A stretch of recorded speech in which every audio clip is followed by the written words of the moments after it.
नमस्कार मित्रांनो, आर्य academy YouTube चॅनलवर सर्वांचं स्वागत आहे. मित्रांनो, आजच्या व्हिडिओमध्ये आपण मुंबई उच्च न्यायालय भरती 2026 पदा मित्रांनो शिपाई हमाल आणि लिपिक प्रश्नपत्रिका संच क्रमांक 8 यामध्ये आपण सादर करणार आहोत, जे की तुम्हाला पुढील येणाऱ्या परीक्षेसाठी अत्यंत महत्त्वाचे प्रश्न ठरणार आहेत. तुम्ही जर चॅनल नवीन असेल तर चॅनल लाईक आणि सबस्क्राईब करायचं आहे. चला तर मग व्हिडिओला स्टार्ट करूया. प्रश्न पहिला असा बघा, भारताचे सध्याचे मुख्य न्यायमूर्ती कोण आहेत बघा. भारताचे सध्याचे मुख्य न्यायमूर्ती कोण आहेत ते आपल्याला सांगायचे आहे. ऑप्शन क्रमांक 2 म्हणजे सूर्यकांत. सूर्यकांत काय मित्रांनो, भारताचे सध्याचे मुख्य न्यायमूर्ती आहेत. हे आपले योग्य आन्सर होईल. प्रश्न क्रमांक दुसरा मित्रांनो, मुंबई हायकोर्टचे मुख्य खंडपीठ कुठे आहे बघा. मुंबई हायकोर्टचे मुख्य खंडपीठ कोणत्या ठिकाणी आहे. ऑप्शन क्रमांक 3 म्हणजे मुंबई या ठिकाणी आहे. हे आपले योग्य आन्सर होईल. प्रश्न क्रमांक तिसरा मित्रांनो, महाराष्ट्राचे राज्यपाल 2026 ला कोण आहेत बघा. महाराष्ट्राचे राज्यपाल 2026 ला म्हणजे सध्याचे कोण आहेत. ऑप्शन क्रमांक 2 म्हणजे आचार्य देवव्रत. कोण आहेत मित्रांनो, आचार्य देवव्रत हे काय तर महाराष्ट्राचे सध्याचे राज्यपाल आहेत. हे आपले योग्य आन्सर होईल. प्रश्न क्रमांक 4 मित्रांनो, मार्च 2026 मध्ये भारतात दिसलेला पहिला खगोलीय घटनेचे नाव काय बघा. मार्च 2026 मध्ये भारतात दिसलेला पहिला खगोलीय घटनेचे आपल्याला नाव सांगायचे आहे. ऑप्शन क्रमांक 2 म्हणजे चंद्रग्रहण. हे आपले योग्य आन्सर होईल. प्रश्न क्रमांक 5 मित्रांनो, 2026 राज्यसभा निवडणुका कोणत्या महिन्यामध्ये सुरू झालेल्या आहेत. 2026 मध्ये राज्यसभा निवडणुका कोणत्या महिन्यामध्ये सुरू झाल्या आहेत. ऑप्शन क्रमांक 3 म्हणजे मार्च. हे आपले योग्य आन्सर होईल. प्रश्न क्रमांक 6 मित्रांनो, सत्यशोधक समाजाची स्थापना कोणी केलेली आहे. सत्यशोधक समाजाची स्थापना कोणी केलेली आहे. ऑप्शन क्रमांक 2 म्हणजे महात्मा फुले यांनी सत्यशोधक समाजाची स्थापना केलेली आहे. हे आपले योग्य आन्सर होईल. प्रश्न क्रमांक 7 मित्रांनो, छत्रपती शाहू महाराजांनी कोणत्या क्षेत्रामध्ये मोठे कार्य केलेले आहे. छत्रपती शाहू महाराजांनी कोणत्या क्षेत्रामध्ये मोठे कार्य केलेले आहे. ऑप्शन क्रमांक 2 म्हणजे शिक्षण व आरक्षण या क्षेत्रामध्ये त्यांनी मोठ्या प्रमाणामध्ये कार्य केलेले आहे. हे आपले योग्य आन्सर होईल.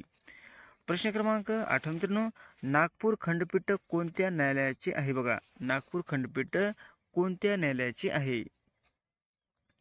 ऑप्शन क्रमांक 2 म्हणजे मुंबई उच्च न्यायालयाचे आहे. हे आपले योग्य आन्सर होईल. प्रश्न क्रमांक 9 मित्रांनो, सौर ऊर्जा कोणत्या प्रकारची ऊर्जा आहे बघा. सौर ऊर्जा ही कोणत्या प्रकारची ऊर्जा आहे. ऑप्शन क्रमांक 1 म्हणजे अक्षय ऊर्जा आहे. सौर ऊर्जा कोणती मित्रांनो, अक्षय ऊर्जा आहे. हे आपले योग्य आन्सर होईल. प्रश्न क्रमांक 10 मित्रांनो, भारतीय संविधानातील मूलभूत कर्तव्ये कोणत्या कलमामध्ये आहे. भारतीय संविधानातील मूलभूत कर्तव्ये कोणत्या कलमामध्ये आहे. ऑप्शन क्रमांक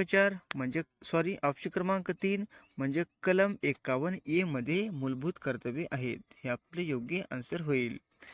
प्रश्न क्रमांक 11 मित्रांनो, एव्हरेस्ट शिखर कोणत्या पर्वतरांगेत आहे बघा. एव्हरेस्ट शिखर हे कोणत्या पर्वतरांगेत आहे. ऑप्शन क्रमांक 2 म्हणजे हिमालयाच्या पर्वतरांगेमध्ये एव्हरेस्ट हे शिखर आहे. हे आपले योग्य आन्सर होईल. प्रश्न क्रमांक 12 मित्रांनो, महात्मा ज्योतिबा फुले यांचा जन्म कोठे झालेला आहे. महात्मा ज्योतिबा फुले यांचा जन्म कोठे झालेला आहे. ऑप्शन क्रमांक 2 म्हणजे पुणे या ठिकाणी झालेला आहे. हे आपले योग्य आन्सर होईल. प्रश्न क्रमांक 13 मित्रांनो, सावित्रीबाई फुले यांनी पहिली मुलीची शाळा कोठे सुरू केलेली आहे. सावित्रीबाई फुले यांनी पहिली मुलीची शाळा कोणत्या ठिकाणी सुरू केलेली आहे. ऑप्शन क्रमांक 2 म्हणजे पुणे या ठिकाणी सुरू केलेली आहे. कोणती शाळा मित्रांनो, मुलीची पहिली शाळा. हे आपले योग्य आन्सर होईल. प्रश्न क्रमांक 14 मित्रांनो, मिशन शक्ती कोणत्या क्षेत्राशी संबंधित आहे. मिशन शक्ती हे कोणत्या क्षेत्राशी संबंधित आहे. ऑप्शन क्रमांक 1 म्हणजे महिला व सक्षमीकरण या संबंधी म्हणजे मिशन शक्ती ही म्हणजे संबंधित आहे. हे आपले योग्य आन्सर होईल. प्रश्न क्रमांक 15 मित्रांनो, प्रश्न क्रमांक 15 मित्रांनो, भारताचा राष्ट्रीय न्याय दिन कधी साजरा केला जातो? भारताचा राष्ट्रीय न्याय दिन कधी साजरा केला जातो?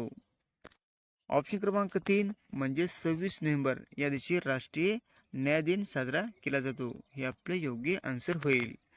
प्रश्न क्रमांक 16 मित्रांनो, डॉक्टर बाबासाहेब आंबेडकर यांना भारतरत्न कधी देण्यात आलेला आहे? डॉक्टर बाबासाहेब आंबेडकर यांना भारतरत्न हा पुरस्कार केव्हा देण्यात आलेला आहे?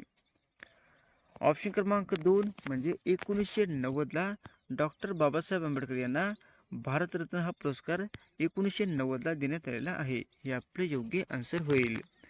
प्रश्न क्रमांक 17 मित्रांनो, राजश्री शाहू महाराज कोणत्या संस्थानाचे शासक होते? बघा, राजश्री शाहू महाराज हे कोणत्या संस्थानाचे शासक होते?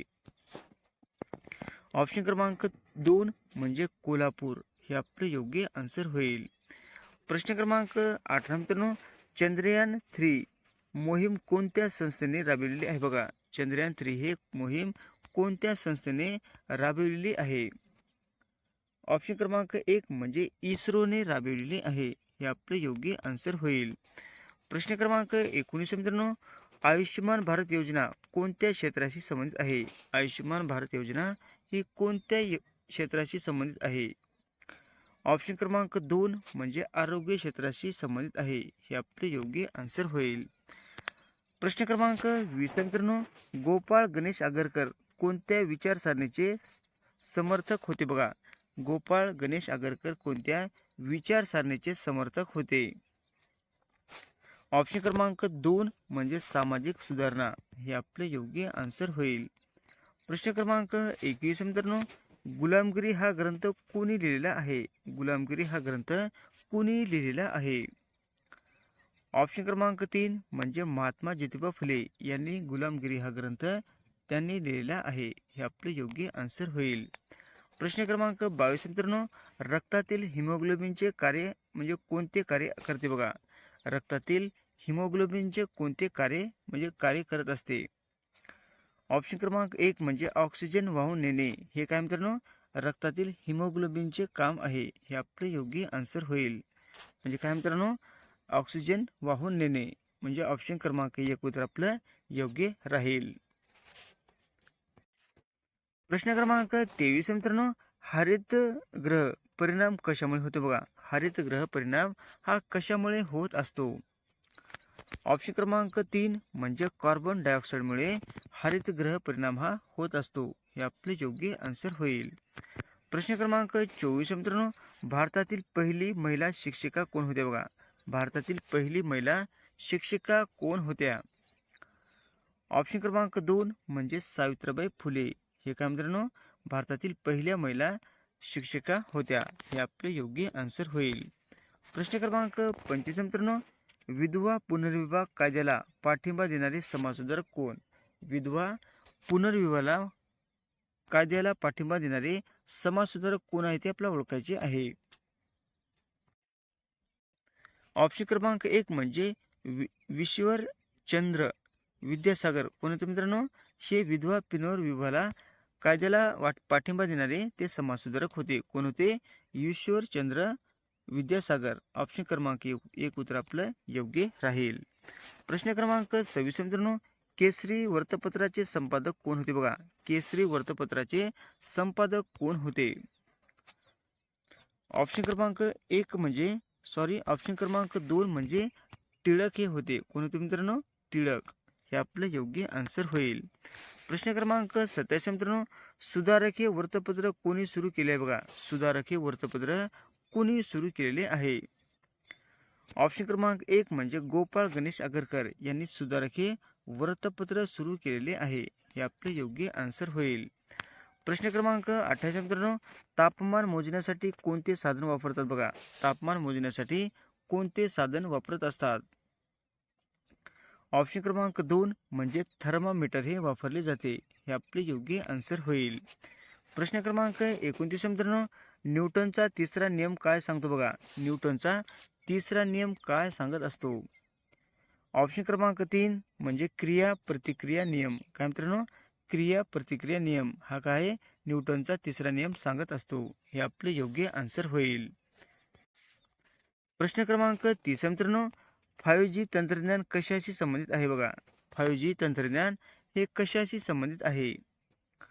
ऑप्शन क्रमांक 2 म्हणजे मोबाईल नेटवर्कशी संबंधित म्हणजे 5G तंत्रज्ञान आहे. हे आपले योग्य आन्सर होईल. असे होते मित्रांनो 30 प्रश्न अत्यंत महत्त्वाचे, वारंवार परीक्षेला विचारले जाणारे. तुम्हाला जर व्हिडिओ आवडल्यास लाईक आणि चॅनलला सबस्क्राईब करायचं आहे. भेटत पुढच्या व्हिडिओमध्ये. धन्यवाद.